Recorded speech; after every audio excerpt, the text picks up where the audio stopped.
In this video, we will understand what the sympathetic nervous system is, how it functions, and the role it plays in our body's responses to stress, excitement, and in danger. First, you're gonna find sympathetic neurons within the spinal cord. This is called thoracolumbar outflow. It extends from T1 vertebrae down to L2 vertebrae and sometimes L3. In this portion, the preganglionic cell bodies of the autonomic nervous system, specifically sympathetic neurons, are found. These are called ganglia. Ganglia are a group of cell bodies in peripheral nervous system. This is called superior cervical ganglion. This is middle cervical ganglion. This is inferior cervical ganglion. Generally, from T1 to T3, the neuron move upwards and synapse in superior cervical ganglion.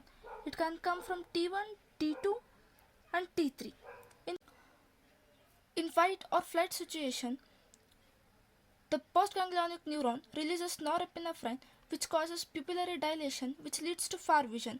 The norepinephrine also acts on ciliary muscle which leads to accommodation which causes far vision. The norepinephrine also acts on salivary gland and lacrimal gland.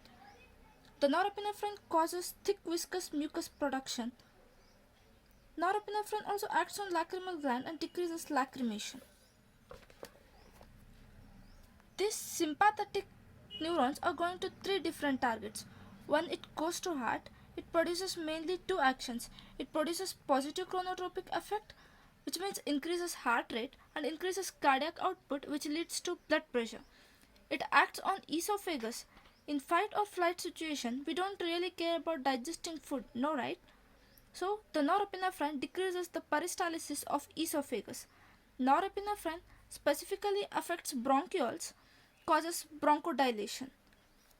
From T5 to T9, this is called greater splanchnic nerve.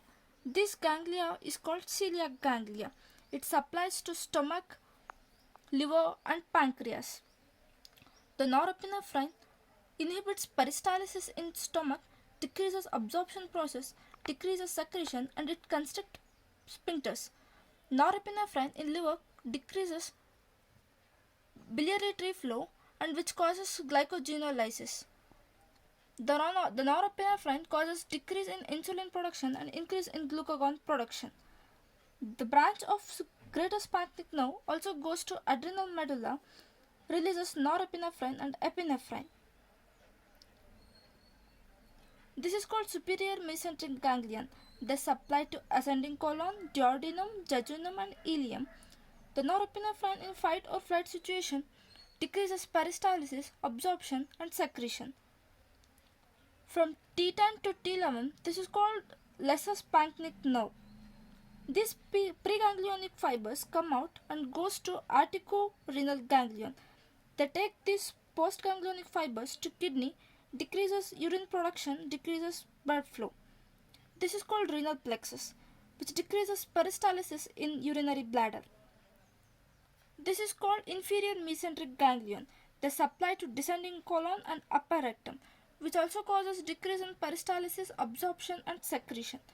Some of the nerves from L1 to L3 goes to superior hypogastric ganglion. The fibers from these goes to detrusor muscle which decreases the contraction.